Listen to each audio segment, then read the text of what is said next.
Olá, estamos começando mais uma live do programa Parlamento Aberto, direto aqui do nosso perfil do Instagram.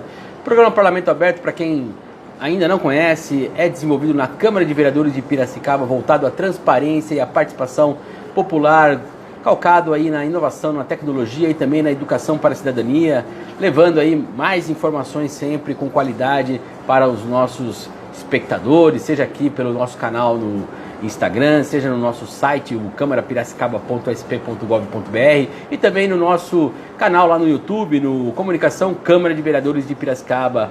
Hoje falarei aqui com a minha querida amiga e Luciana Romano. Vamos falar sobre o ensino de idiomas durante a pandemia, todas as suas mudanças aí, né? Foi uma questão bastante afetada. Olá, Lu, tudo bem? Tudo bom? Tudo ótimo. Bom, primeiramente eu queria agradecer você por aceitar o meu convite, que você viesse aqui na nossa live do Parlamento Aberto e a disponibilidade. Então, muito obrigado e seja muito bem-vinda, viu? Eu que agradeço. Obrigada pelo convite. Estou super feliz.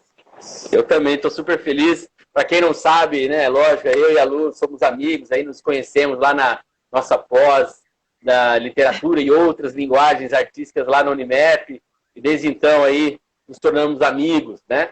Então é muito bacana poder receber uma amiga como você aqui na live do Parlamento Aberto. Bom, antes da gente começar propriamente dita aqui a nossa pauta, que é a questão do ensino de idiomas na pandemia, queria só passar uma informação que eu acho que é importante, né? Como a live ela surgiu dentro da conjuntura da pandemia, essa live aqui do Parlamento Aberto, então, quando tem alguma informação mais relevante em torno da pandemia, eu trago aqui, e o governo do estado anunciou hoje o início da testagem de infecções por coronavírus na rede estadual de ensino, também está relacionado aí à questão da educação. Então, a testagem começará na terça-feira, dia 13, né, depois do feriado, dia 12, e o objetivo, segundo o governo do estado, é mapear os níveis de infecção na rede estadual de ensino. O procedimento vai ser realizado ao longo do mês, né, de outubro, e prevê inicialmente alcance de 10 mil estudantes e 9.300 profissionais da educação das escolas estaduais. Os testes serão feitos em alunos e profissionais de 100 escolas, distribuídas em 20 cidades em diversas regiões. E a seleção dessas unidades escolares será por sorteio, tá? Então fica aí essa informação do governo do estado em relação a esse teste, também essa tentativa que o governo está agora de mapear mais a doença para poder ter mais tranquilidade aí na reabertura, né, já que algumas escolas estão voltando a funcionar. Então, é isso aí, fica dada a informação. Agora, em relação ao nosso tema aqui, Lu, começando, né, queria que você falasse um pouquinho da sua trajetória, né, para as pessoas que não te conhecem. Eu sei, quando eu te conheci, você falou uma frase para mim, que eu não esqueço, falou assim: eu vivo a língua inglesa de uma forma muito intensa, e quem te conhece sabe que você realmente vive a língua inglesa de uma forma muito intensa. Eu queria que você passasse, né, aqui toda a sua trajetória como professora. Bom, o inglês, na verdade, eu sempre gostei, né, Eric? Sempre fui encantada com essa língua e eu sempre quis aprender. Então, já tem muitos anos que eu estudo inglês. E depois, na minha juventude, com 19 anos, eu fui morar no Canadá e quando eu voltei, eu resolvi ensinar inglês, né? No começo, assim, meio que ensinando porque sabia falar e depois acabou mesmo virando uma profissão e eu comecei a viver, de fato, a língua inglesa. Eu acho que eu falo mais inglês durante o dia do que português. E aí eu fui, né, comecei a ensinar, mas fui estudar. Fiz graduação, eu sou formada em letras em inglês. Depois fiz a pós-graduação em arte, literatura e tudo mais. Mas já tem 5 anos que eu estou preparando os alunos, meu foco maior na minha carreira é preparar os alunos para os exames de proficiência internacional, então os exames de Cambridge, que é o meu foco principal, né? Já tem 16 anos que eu trabalho com ensino de inglês, já fui para a escola de inglês, já dei aula particular. Hoje eu trabalho numa escola de ensino regular, né, de Fundamental 2, ensino médio. Enfim, é isso. Já tem um tempão que eu estou nessa área e eu adoro o que eu faço. Bacana. Realmente, eu posso falar porque por te conhecer e ver como você gosta realmente dessa coisa de ensinar e o inglês, especialmente, né? Bom, agora falando assim da questão da pandemia, né? Eu fiz, dentro da pesquisa rápida que eu fiz aqui, em torno do ensino de idiomas, a gente fala, né, de idiomas, mas acaba sendo mais de inglês porque é o mais popular dentro do Brasil, principalmente. Mas, sim, lógico, afetou outras formas, né, outros idiomas, né? Claro, não foi só o inglês, mas é uma tendência que já havia antes da pandemia, que é o ensino à distância de idiomas, né? Inclusive com empresas fazendo diversas publicidade em torno disso, uma coisa muito maçante até. E agora essa tendência ela vem se consolidar por conta da pandemia, né? Da necessidade do distanciamento social e tudo mais. Queria que você falasse, né, sobre essa tendência que está se estabelecendo agora e quais são as vantagens e desvantagens, tanto para o aluno e quanto também para o professor, né? Que eu acredito que cria aí novos desafios para vocês também, né? Com certeza. Então, o que está acontecendo agora esse ano, na verdade, a gente não pode chamar de ensino à distância, porque eu não sei se as pessoas sabem, mas assim, existem dois tipos de ensino à distância. Um é mesmo o EAD, que é a educação à distância, mas não é o que está acontecendo esse ano. O que está acontecendo esse ano é um ensino remoto emergencial, porque foi uma emergência. E qual que é a diferença entre um e outro, né? O ensino à distância, ele é preparado para isso, então ele é planejado para ser à distância. O que a gente está fazendo esse ano não foi planejado, né? Então, eu falei com você e já falei outras vezes que no começo do ano, o nosso planejamento anual não tinha pandemia. Então, a gente planejou uma coisa e chegou em março, em 15 dias a gente teve que dar conta de entender plataforma, de saber como é que funcionava esse ensino emergencial remoto e não foi o nosso preparo. Então, essa é a diferença. Foi um desafio muito grande. Inclusive, no início, teve uma enxurrada de informação, era muito... Eu recebia 10 e-mails diferentes por dia, de plataformas diferentes, de escolas diferentes para explicar, enfim, é muita coisa, foi muita coisa. Então, no início, eu acho que o desafio maior era aprender a mexer com as plataformas, ensinar desse modo. Está consolidado agora, a gente já entendeu como é que funciona, os alunos também já pegaram o jeito, já sabem como é que funciona isso. E eu acho que os desafios agora, eu acho que o desafio vai ser voltar, porque a gente não sabe mais como é que... Hoje eu conversei com uma aluna e ela falou, eu não sei como que é ir para a escola, eu não lembro mais como é que ir para a escola. Então, acho que o voltar, esse retorno, a gente não vai poder se abraçar, vai poder, né, ensinar meio de longe, com máscara, aquela coisa toda. Acho que esse vai ser um desafio. E para as crianças menores, eu acho que o desafio está sendo ainda maior. Porque o lúdico, o sentar no chão, ficar próximo, é muito importante para as crianças pequenas, né? E da outra ponta, os maiores, os adolescentes, eles estão cansados, eles não aguentam mais tanto tempo de tela. Então, eu acho que está sendo também um grande desafio. E para mim, para nós, professores, eu acho que no geral... a falta do aluno, né? Eu sinto falta de falar com o aluno, eu sinto falta de ver o aluno. A gente, no olhar, a gente consegue perceber qual é a dificuldade deles, né? E agora, assim, à distância, muitos não abrem a câmera, a gente não sabe o que eles estão sentindo, o que eles estão achando. Então, desafio tem um monte. Imagino. Você deu algumas dicas aí, né? Um caminho de que acaba afetando mais os pequeninos aí, né? O ensino infantil.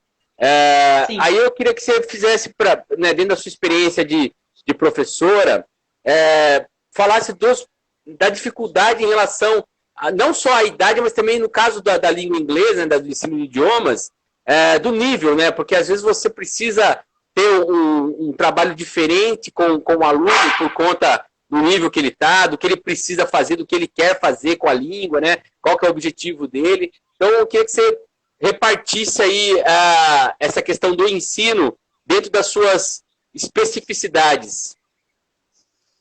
Então, eu acho assim, com os alunos que procuram inglês para aprender como um curso à parte, né, como um curso extra, com aula particular, com esses alunos é mais fácil até o online, porque eles já vêm dentro desse contexto e eles procuram a gente já sabendo como é que vai ser o ensino, que está sendo online. Então, o fato de idioma, principalmente, eu preciso escutar o aluno.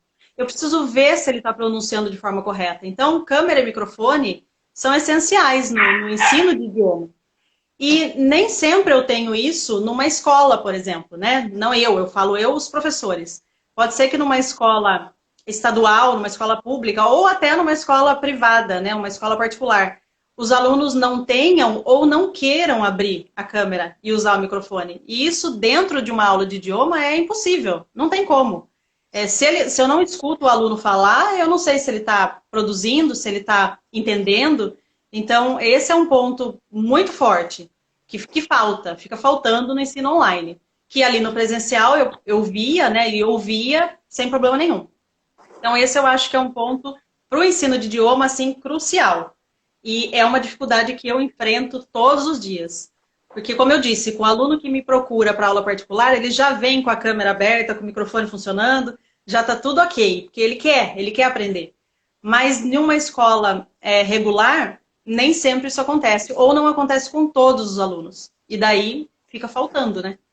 Falta bastante. E acaba as turmas acabam sendo maiores também, né? Tem essa dificuldade também, né? De você ter um certo controle aí em relação ao aprendizado de cada um, né? Porque como se até em reunião de empresa tem gente que não quer abrir não quer abrir a câmera, não quer abrir o áudio, não quer, como você não sabe se está lá ou se não está. Eu vi um meme outro dia que eu achei muito engraçado, que o cara falou assim, como descobrir, né, para quem que ele estava dando falta? É para aqueles alunos que ficavam ali na aula depois que terminava, porque eles não estavam lá desde o início. Ele está lá, mas não estava, né? Então, é bem isso daí. Tem uma pergunta aqui do vereador Pedro Kawai, né? Ele mandou aqui para nós. Ele diz o seguinte, ó, o inglês é de extrema importância para que algumas portas se abram no mercado de trabalho, inegável. Aí ele pergunta, como o ensino público pode motivar o aprendizado do inglês no dia a dia dos alunos? O que vocês usam de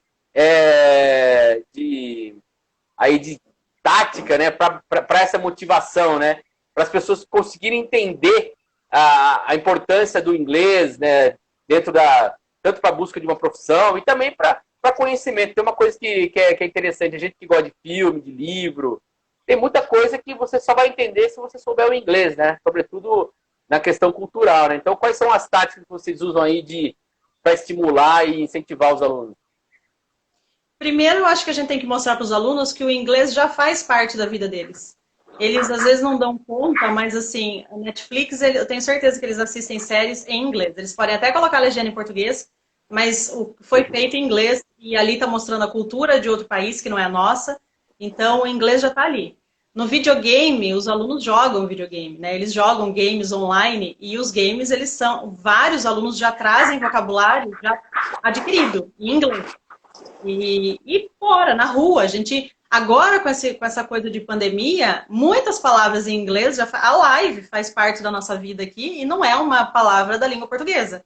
Então, eu acho que mostrar para o aluno que o inglês já está fazendo parte da vida dele. Né? Primeira coisa, ele já tem o inglês ali ao redor deles, em qualquer lugar onde eles olharem, eles vão encontrar o inglês. E depois, a gente tem que mostrar para o aluno para que ele vai aprender o inglês. Eu acho que qualquer matéria, quando o aluno sabe por que ele está aprendendo aquilo, para que vai ser útil para ele depois, aí fica mais fácil, aí sim ele falar, tá, porque aluno são pessoas muito inteligentes, muito espertas. Alunos são, assim, seres incríveis, porque não dá para enganar um aluno, nem uma idade. Então, se ele não vê sentido naquilo que ele está aprendendo, ele não vai querer aprender, ele não vai querer se dedicar. Então, eu acho que a tática é essa, mostrar que o inglês já faz parte da vida deles e vai continuar fazendo parte, mais ainda, só que daí fora do Netflix, fora do videogame, na vida mais real deles, né? Sim, não, realmente é conseguir. Eu acho que é um desafio em relação ao ensino de idiomas, mas também acaba sendo também ao ensino em geral, né? Eu vejo professor de história, por exemplo, o desafio de mostrar o porquê que é importante ensinar história. As pessoas, o que eu vou usar isso? Por que eu tenho que saber? né, que o Brasil foi colonizado por Portugal. Oh, por que você tem que saber, né? Né? Então, assim, realmente acaba sendo um desafio grande para todo mundo aí. Agora, eu só quero insistir na questão do ensino à distância, dessas características, né? Quando você trabalha na educação infantil, tem todo um aspecto lúdico também, né? Isso com a educação à distância se perde, né? Perde muito, perde muito. Eu, nesse ano de 2020, eu não ensino mais, não dou mais aula para educação infantil. Até o ano passado, eu dava aula da educação infantil até o ensino médio. Então, eu pegava todas as idades, desde os pititicos até pré-vestibular. E esse ano não, eu deixei a educação infantil e eu acho que eu deixei na hora certa, porque eu tô vendo as minhas colegas, assim, com um desafio imenso de ensinar maternal, jardim, a pré-escola, ensinar qualquer coisa, não só o inglês, mas ensinar qualquer coisa para as crianças pequenas.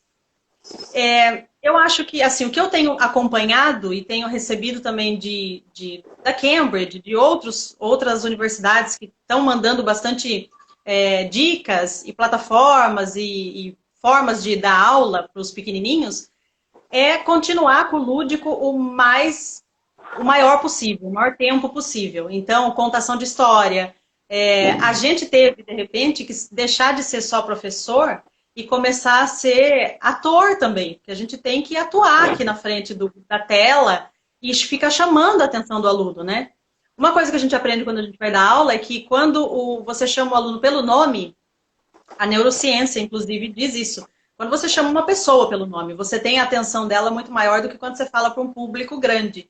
Então, eu imagino que agora seja redobrado isso, né? Através do computador ou do celular, como é que os professores estão dando aula, é tentar atrair a atenção das crianças de forma extremamente lúdica. Agora, é muito difícil, porque a atenção de uma criança é muito curta.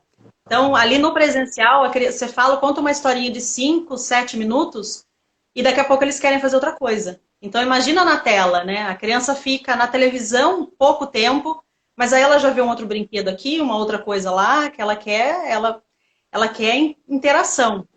Está sendo muito complicado com as crianças pequenas. Eu imagino o que a nossa amiga Letícia não deve estar sofrendo, né?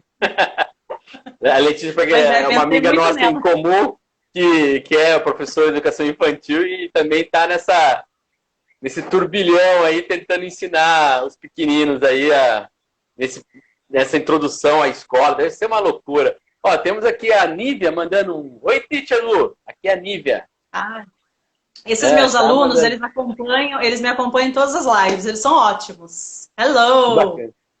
Agora, a gente tem eu estudei inglês em escolas, com professor particular, na escola também, né? Embora no meu período escolar o inglês ele era meio relegado a poucas aulas, não tinha tanta centralidade como tem hoje. Eu acho que hoje se dá mais importância. Como que você tem avaliado, assim, no geral, os métodos que se desenvolveram ao longo do tempo em relação ao ensino de inglês, né? Porque é algo também que mudou. Eu percebo hoje em dia que mudou bastante algumas coisas da forma de ensino, né? Como que você avalia esses métodos e o que, em termos da qualidade deles para o ensino hoje? Graças a Deus melhorou muito, né? Aumentou a quantidade de aula, mas não só isso, porque não adianta a gente aumentar a carga horária se o ensino não tiver qualidade. Mas em termos de metodologia, muita coisa mudou. O jeito que eu aprendi, que você aprendeu, eu acho que nenhuma escola mais utiliza, né? Ainda bem, porque era aquele método de aprender gramática, saber regras, saber verbos, e aí? Isso não é comunicação. Isso você não se comunica só com gramática, né? Mas também você não se comunica sem ela. Então, eu acho que o que aconteceu ao longo do tempo foi esse casamento de prática, mas também de teoria. Então, melhorou bastante, né? Claro que tem melhores e piores, enfim, mas em termos de metodologia, a gente está, nossa, muito à frente da nossa época, ainda bem. Que bom, né? Aquela velha história do verbo to be, né? Vamos aprender. Que era o clássico dos... Eu falo para os alunos que se eu ganhasse R$ 1 só pelas vezes que eu já ensinei verbo to be, eu estava milionária, porque parece que não sai disso, né? Mas agora sai, mas, ainda bem, agora já avançou. com certeza. Agora, falando em métodos, né? Você acha... Ah, quem está aqui? O Heraldo está aqui. Olá! Heraldo! Seja bem-vindo, meu querido. Agora, em relação a métodos, você acha que a pandemia, toda essa loucura que vocês viveram, vai ter uma influência em novos métodos? Porque eu acredito, como em todos os setores, né? Está tendo uma visão muito clara de que a pandemia, ela mostrou para a gente que é possível fazer muita coisa à distância. Então, tem coisas que vão se manter. Então, assim, qual que é a influência que você acha que a pandemia vai ter na metodologia, na forma do ensino, para frente, olhando para o futuro? A pandemia, ela acho que vai ser um divisor de águas na educação, né? A gente não vai mais... Eu acho que aquele jeito do ano passado, a gente não volta mais. Eu acredito que não. Que agora com o ensino híbrido, né? Então, o que é o híbrido? É meio a meio, é um pouco presencial, outras aulas online, tira dúvida online, reposição de aula online, enfim. Eu acho que daqui para frente vai ser completamente diferente. Desde o início da pandemia, na verdade, eu tive uma visão assim otimista do ensino à distância. Uma que era uma coisa que eu nunca tinha trabalhado dessa forma. Então, você me conhece, você sabe, eu gosto de aprender coisas novas, coisas diferentes. Então, eu gostei de aprender a trabalhar dessa forma. E como você falou, assim, muita coisa a gente consegue fazer online, muita coisa dá para fazer à distância. E dá para aprender. Tem o lado positivo e negativo, mas eu acho que se a gente focar no que é possível, a gente vai fazer muita coisa. Então, eu acredito que quando a gente voltar, né, agora está começando a voltar no presencial, meio de leve, meio devagar, mas eu acho que a gente vai conseguir fazer bastante coisa. E, por exemplo, eu consigo ensinar agora pessoas de fora de Piracicaba. Então, o leque abriu bastante, né? Eu acho que é um ponto positivo, sim. Legal, em relação pensando até no mercado que se abre aí, né, para os professores, em poder buscar outro público, porque o que me parece, até queria que você comentasse sobre isso, havia um certo preconceito às questões que eram feitas à distância, né? Quando eu entrei numa pós, tá? Um exemplo. Ensino à distância. Mas ensino à distância, pô, não é legal. Não, ensino à distância vai faltar tal coisa. Porque existe aquela coisa do mercado anterior, que é o presencial, ele quer manter os valores dele, então ele vai lá e coloca o demérito no outro que está inovando, né? E o que está inovando também acaba fazendo a mesma coisa, né? Você acha que também existiu um certo preconceito em torno do ensino à distância? Com certeza. Eu conversei com alguns professores no início da pandemia e a maioria falava isso, falava, talvez por inglês dê certo, mas a minha matéria não vai dar. Então, assim, que essa pandemia passe rápido, porque senão eu não vou conseguir ensinar. A pandemia não passou rápido. Então, esses professores, eles tiveram que aprender uma forma de ensinar à distância, porque ficar sem aula não dá. Então, todos nós tivemos que, né, aprender e ter jogo de cintura e vamos procurar novas formas. Eu acho que dá para ficar reclamando, dá para ficar aqui em casa reclamando, eu queria tanto aula presencial, assim tá difícil, ou eu posso pegar essa adversidade da pandemia e falar, eu vou me transformar num outro tipo de professora, numa professora que pode ensinar, que consegue ensinar no presencial, mas que também consegue ensinar no online. Não é fácil, mas dá para fazer. E eu acho que no mercado de trabalho, como você falou, tem eu acho que fora um pouco do ensino, né? Muitas empresas, muitos setores vão conseguir ver que é até mais barato trabalhar à distância, né? Sai mais barato para algumas empresas ter os funcionários em casa.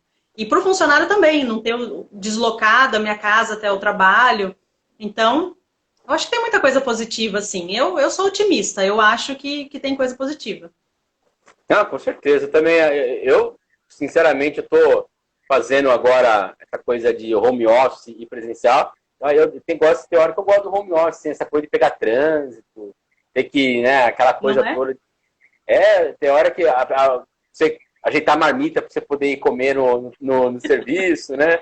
Então, assim, você tem toda uma logística que precisa coordenar. Eu queria que você falasse um pouco mais das dificuldades que você tem. Você falou, tem algumas dificuldades dessa transição.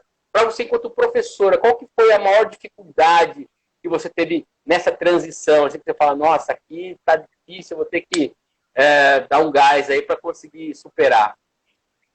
Na minha primeira aula na pandemia, minha primeira aula online, porque a escola que eu trabalho teve férias, né? Então começou março, a gente ficou aquele finalzinho de março sem saber direito o que fazer, aí abril, férias. Depois a gente teve esse mês de preparação. Mesmo tendo esse mês de preparação, que o mês voou, eu não tive férias, né? A gente ficou o mês todo pesquisando, testando, tentando entender como é que funcionava esse ensino à distância.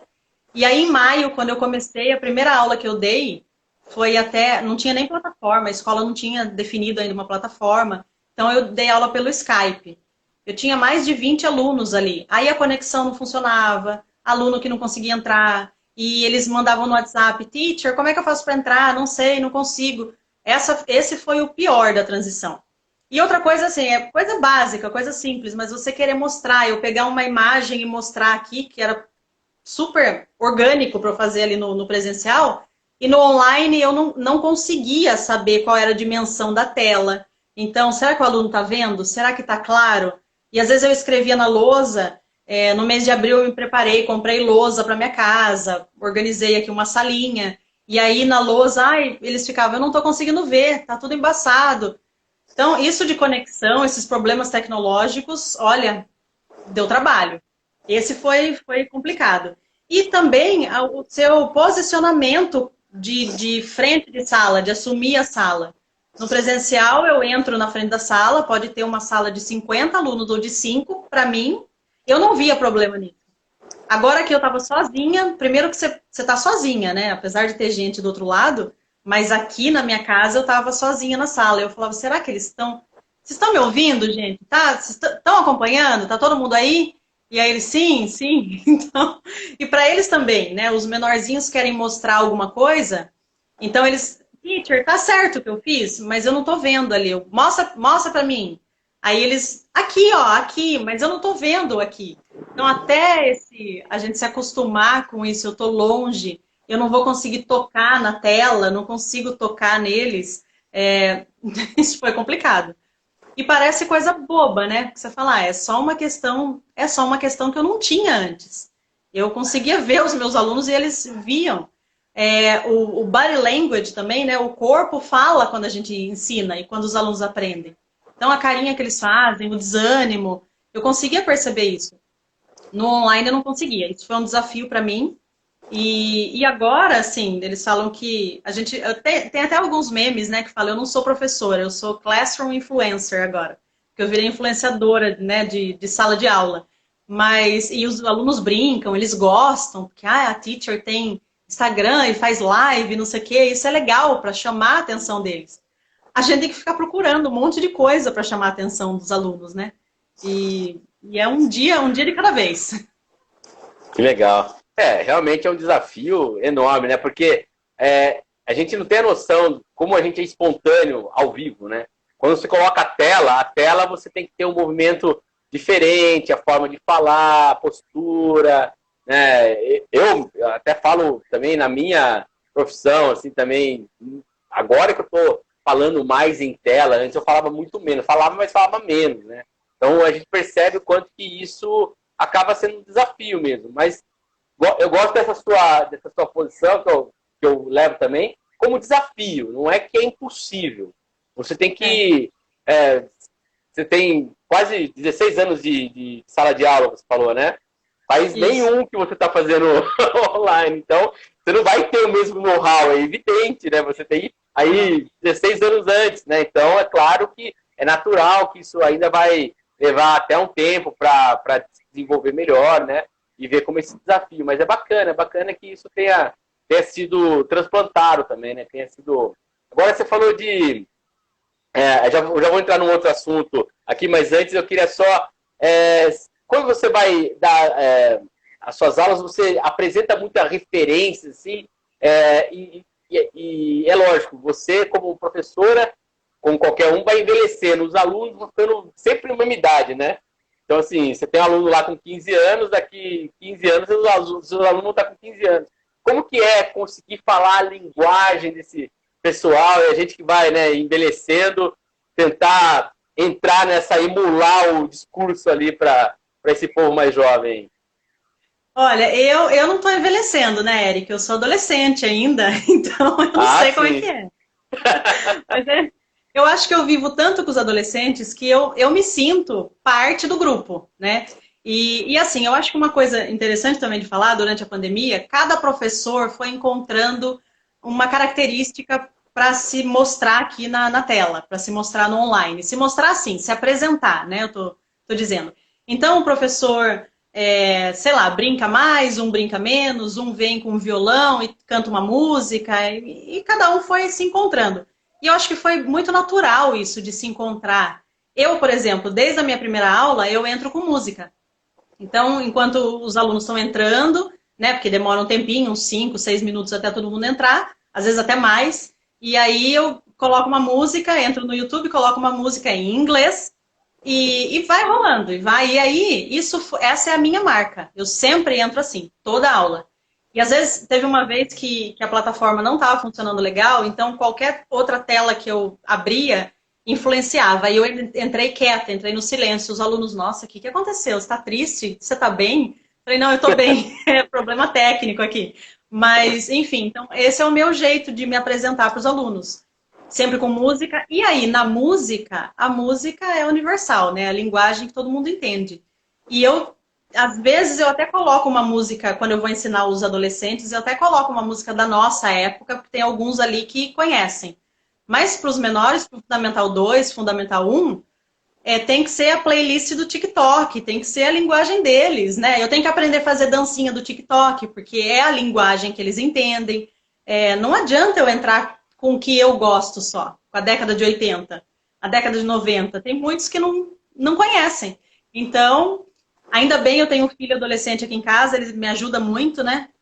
Me dá dicas, às vezes eu escuto alguma coisa, João, o que é isso que o pessoal está falando? Aí ele me explica, então você tem que falar a linguagem dos adolescentes e tá antenada. Eu adoro esse universo deles, eu me realizo. Você acaba se sentindo jovem também, né? Porque tá ali no mesmo, como você falou, você faz parte do grupo, né? Isso é bom, exatamente. É gostoso, né? Agora, o Brasil está aí prestes a regulamentar as regras para a questão do ensino bilíngue, que é um chabu, vamos dizer assim, né? Porque tem gente que tem muita, como fala assim, muitas pessoas que chamam ensino bilíngue coisa que às vezes não é, né? Então eu queria que você falasse qual que é a perspectiva, né, sua, enquanto educadora, para essas regras, né? Que deve aí também nortear o trabalho das instituições, né? Das escolas. Eu acho ótimo, assim, eu acho que já estava passando da hora já de a gente ter diretrizes e ter normas para o ensino bilíngue, porque de fato qualquer escola que era escola, abria as portas, colocava uma placa escola bilíngue e pronto. E aí era chamativo para os alunos. Mas nem todas as escolas são escolas bilíngues. Mas assim, quem sabia o que era bilíngue e o que não era, são os profissionais da área, né? Só que a gente não tinha alguém que, por exemplo, a BNCC veio agora com tudo para dar um norte para o ensino aqui no Brasil. Mas ainda assim, né, apesar de a BNCC ter lá as regras e as diretrizes para o ensino de inglês, para o ensino bilíngue não tinha. Então a gente ficava meio assim, o que é uma escola bilíngue? Como é que é ser uma professora de uma escola bilíngue? É só aumentar a carga horária e daí já virou bilíngue? Então, assim, ficava complicado. Todo mundo era bilíngue e ninguém era bilíngue, se fosse ver. Então, agora, com essas normas, eu não vejo a hora que, né, o Ministério da Educação aí dê um start mesmo e pronto, e regulamente, assine isso para que a gente possa seguir. Então, eu acho que vai ser muito bom, porque as escolas que não se adequarem, né, que não se enquadrarem nessas diretrizes e nas normas, vão ter que retirar a placa de bilíngue lá e os alunos vão poder saber se de fato onde eles estão se matriculando é um colégio bilíngue ou não. Nesse assunto de bilíngue, eu tive uma sorte muito grande, assim, um prazer muito grande também de, na escola que eu trabalho, no Colégio Atlântico, de implantar o bilíngue lá no colégio. Então, eu participei de todo o processo. A escola me deu essa liberdade, por eu ser professora de inglês do colégio, de participar, e foi muito bom para mim, porque eu aprendi demais. Eu aprendi desde como é que pensa, né? Como é que eu começo a pensar nesse processo de mudar uma escola para um colégio bilíngue, escolha de material, escolha de professores, né? Contratação de professores, cronograma, enfim, pensar o bilíngue para um ano inteiro. Então, eu gostei muito de participar desse processo todo, junto com a coordenação e com a direção do colégio. Eu aprendi bastante. Então, mas eu acho que agora, com essas novas normas, né, todas as escolas vão ter que repensar. Então, por exemplo, o que faz, né, o que é ser bilíngue? Uma pessoa é bilíngue se ela fala, se ela se comunica de forma confortável e confiante em duas línguas. E o ensino bilíngue não é só eu ensinar o inglês lá, não é só eu transformar de 1 hora para 8 horas semanais, não é isso. É com que o aluno tenha o contato com o inglês fora das aulas de inglês também. Então, a estrutura tem que estar tudo escrito em inglês também, nas duas línguas, se for o inglês, né, o caso. O aluno vai ter que ter aulas de outras disciplinas em inglês. Então, não é só mais o professor de inglês que é o chave ali no colégio bilíngue. Os outros professores, professor de biologia, vai ter que saber biologia, mas vai ter que ensinar aquilo em inglês. Então, eu acho que não só as escolas, mas vai dar uma movimentação para os profissionais também, para os professores. Então, para se enquadrar ali, ensinar em inglês, eu não sei se tem bastante professor de biologia e de matemática que sabe ensinar em inglês.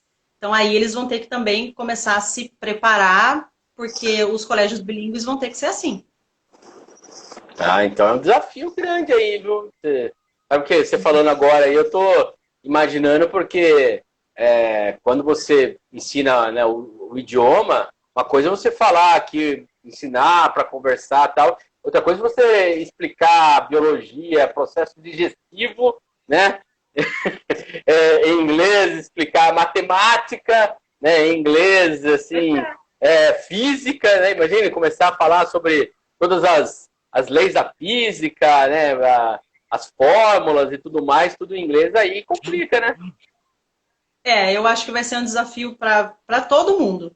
Mas eu acho que é muito necessário, porque como eu falei, vai além de aprender uma língua, o colégio bilíngue.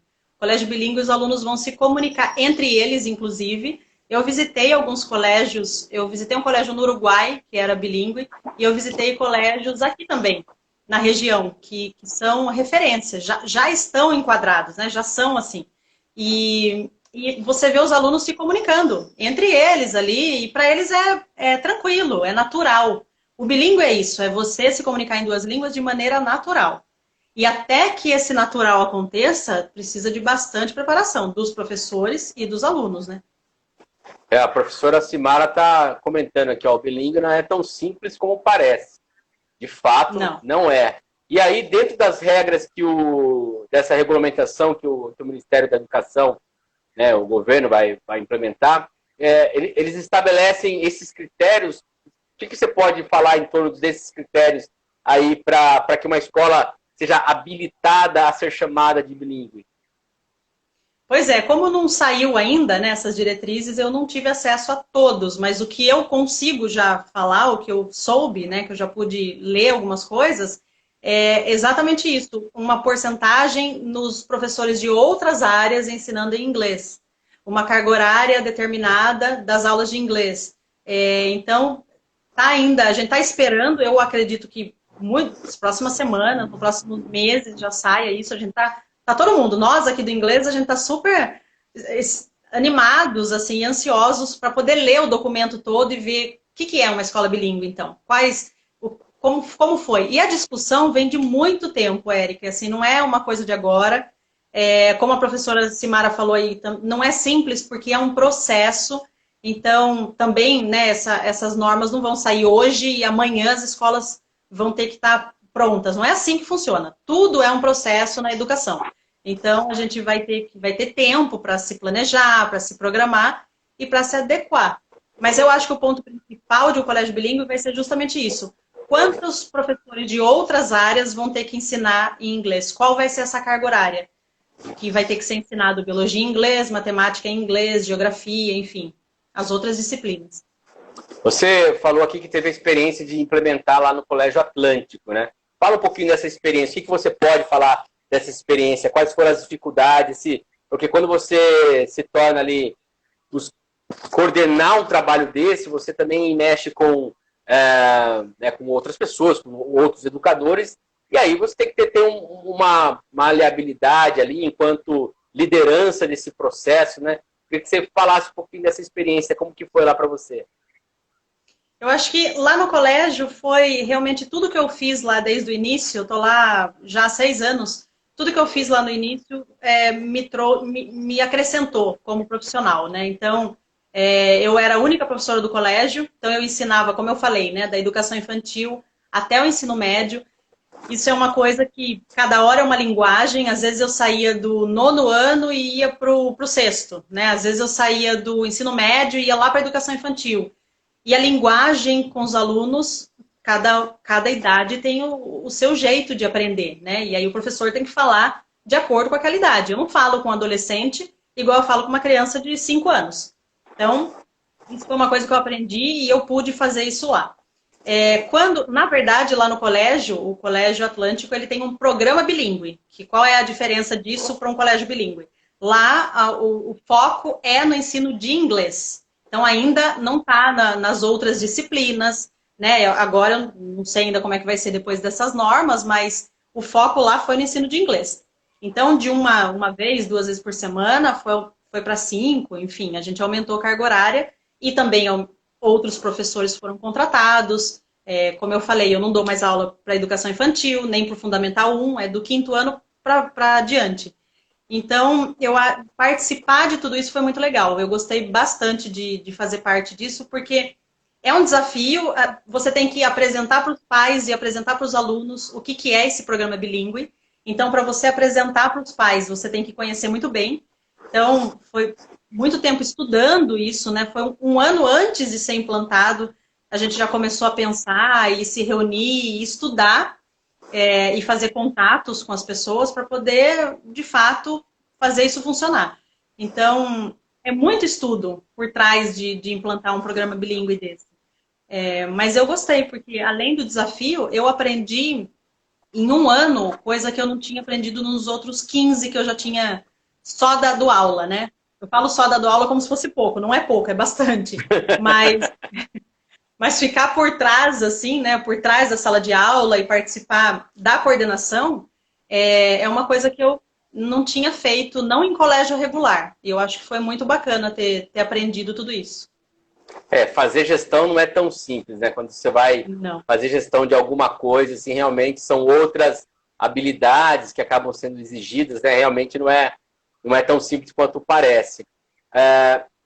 Agora, essa questão, assim, você falando do bilíngue, me pego a pensar, né?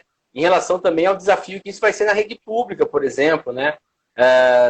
Porque a gente já tem uma sociedade extremamente desigual, né? O Brasil é um país extremamente desigual e à medida que você vai implementando escolas com novas habilidades, novas metodologias, e isso está restrito a nichos aí por conta, né, da rede particular, né, e das escolas com maior poder aquisitivo, você vai deixando para trás também o ensino público. Então, eu acredito que o próprio ensino público vai ter esse desafio também, né?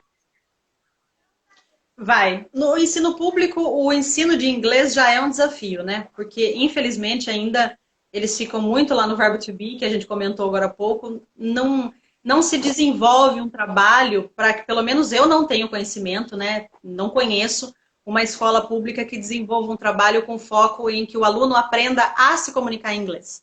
Então, claro, eles fazem o que é possível fazer, né? Nem tudo dá para fazer na escola pública. Na época da minha graduação, o meu estágio foi em escola pública e eu estagiei no EJA, né? Que é a Educação de Jovens Adultos. E ali, vendo o inglês, assim, o professor era muito bom, eu consegui perceber que aquele professor, ele tinha uma química com a turma, ele tinha uma intimidade com a turma, assim, uma confiança muito grande. Então, os alunos, eles tentavam o máximo que eles podiam e o professor também. Agora, se comparar esse ensino com um ensino bilíngue de um colégio particular, não tem como comparar, né? Infelizmente, o que já era desigual vai ficar, eu acho que maior ainda mais desigual, realmente. E aí entra para um outro aspecto dessa nossa conversa que eu acho que é importante, né? A gente sempre, inclusive nós já conversamos sobre isso, né? Que quando você vai para o exterior, por exemplo, assim, é comum você encontrar brasileiro que não fala o idioma e a própria média nossa de pessoas que falam um outro idioma, que sejam bilíngues, é muito baixa ainda, né? Você acha que isso, claro, em algum momento vai refletir na questão da qualidade do que falamos em inglês no Brasil, né? Mas você acha que isso vai demorar quanto tempo para acontecer? Né? Todo esse processo que nós estamos vivendo aí vai ser... Em que momento que a gente vai conseguir ter um país, de fato, que tenha capacidade de entendimento bilíngue? Isso vai demorar e não dá para quantificar, porque assim, vai ter que passar por aspectos culturais. O Brasil, de fato, ele é um país assim que não fala inglês, a gente está muito lá embaixo no falar inglês, mas é um país que tem muita escola de inglês. Então, é uma coisa que não dá para entender. Como é que um país que tem uma escola de inglês em cada esquina, as pessoas não falam inglês? Então, aí a gente pode falar várias coisas, né? A qualidade das escolas, a qualidade dos professores, a qualidade da metodologia, mas também a cultura do brasileiro em falar inglês. Todo mundo tem vergonha de falar, né? Eu fui... o ano passado eu fui para o Uruguai e lá as pessoas falam português, falam espanhol e falam inglês com uma naturalidade. Não sei se eles estão falando certo ou errado, não é isso. Mas assim, eles estão se comunicando. Vai além da gramática, vai além do que é língua correta ou não. Mas eles se comunicavam e desde pequenininho, assim, eu vi na rua. E aqui no Brasil, não. Aqui no Brasil você pede, recebo alunos particulares para fazer aula comigo, então o aluno vem porque quer, porque está precisando do inglês, e chega e fala, mas eu tenho medo de falar. Mas medo do quê? Vergonha do quê, né? Vamos falar, vamos errar, e aí a gente vai afinando, vai consertando e vamos que vamos. Mas eu acho que ainda vai demorar, né? Uma coisa também que me preocupa muito aqui no Brasil é em relação ao vestibular, que os alunos pegam a parte do inglês e chutam. Isso, eles chutam meu coração quando eles fazem isso. Porque assim, por que vai chutar a parte de inglês?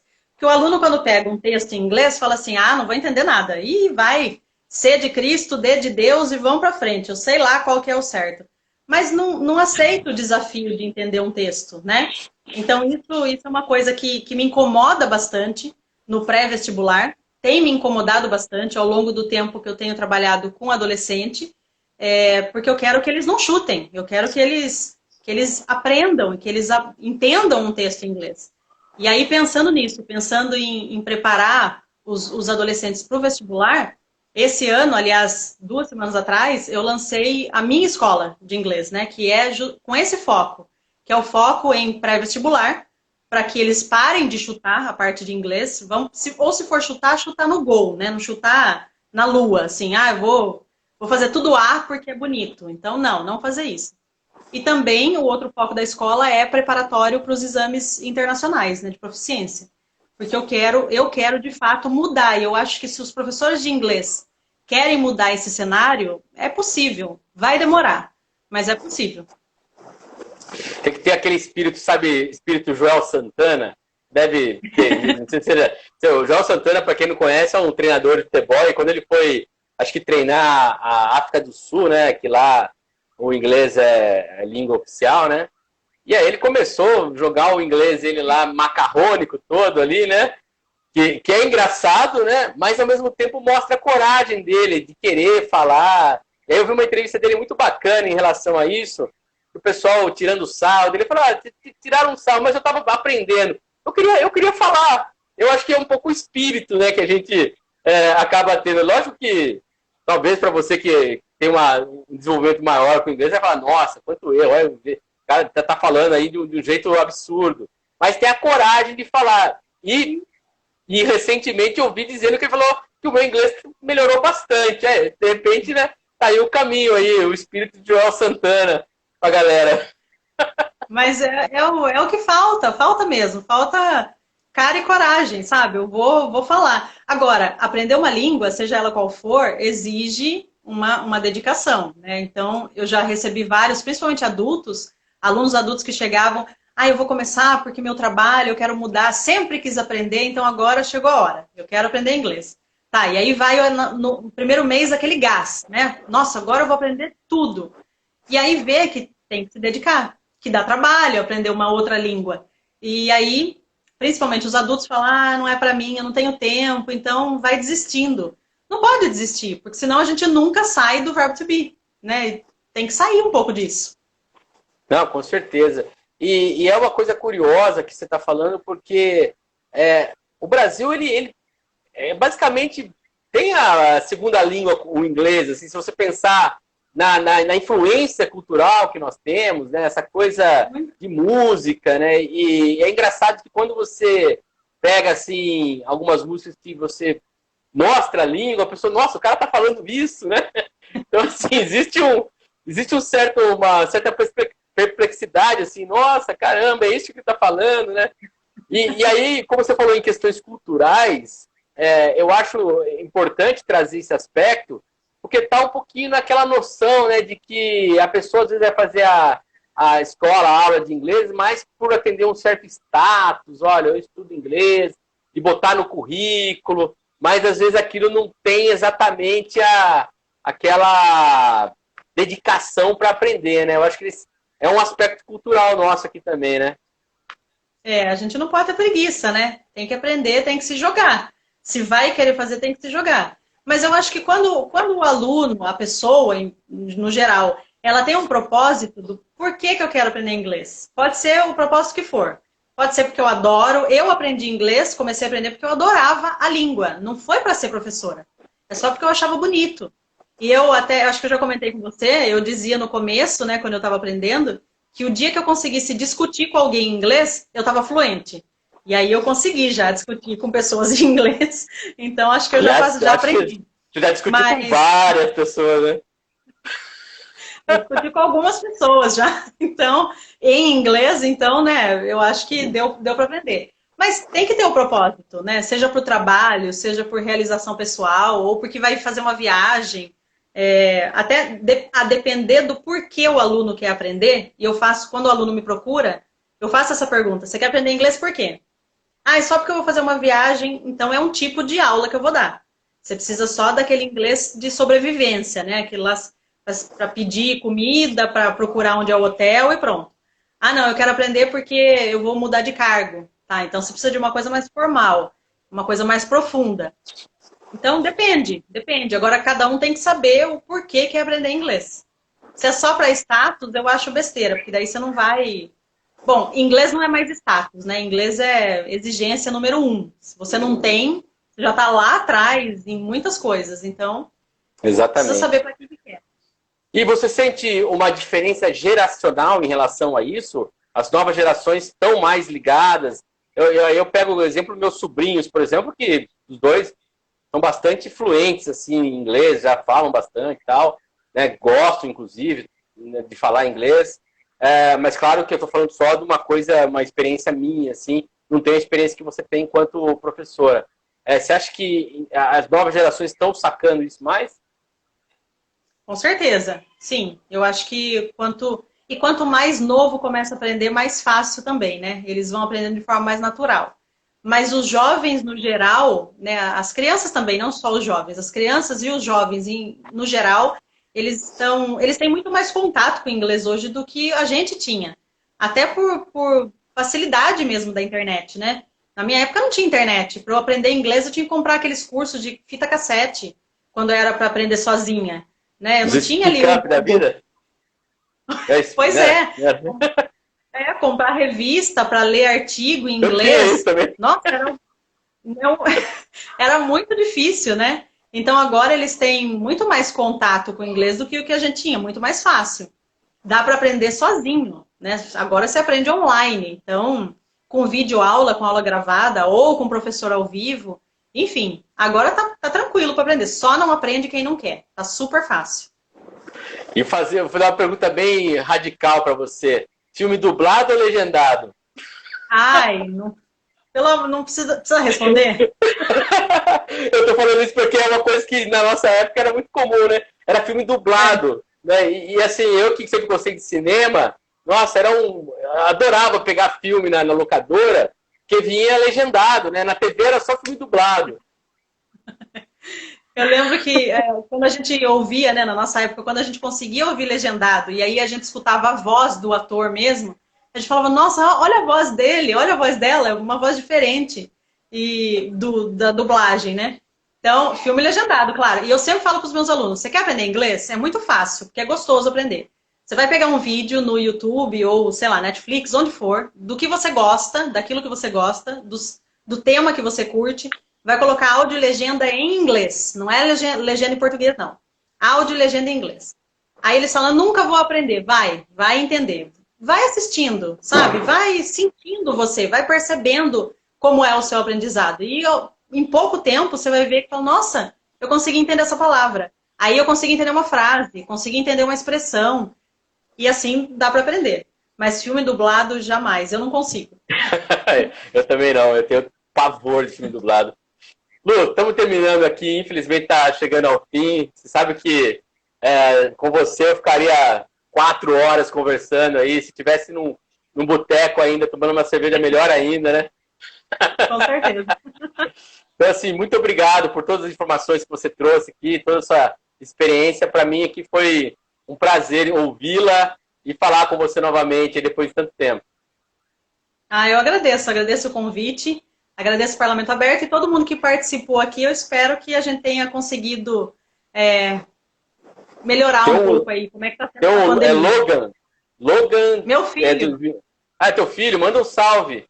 Ele tá falando que gosta de filme dublado, ó. Você tá louco, João? Você tá louco? Vai falar dublado aqui na frente? Você vai, pô, rapaz, ali a hora que sair da live, hein? O seu castigo agora... O seu castigo vai ser né? Espeta de pau, né?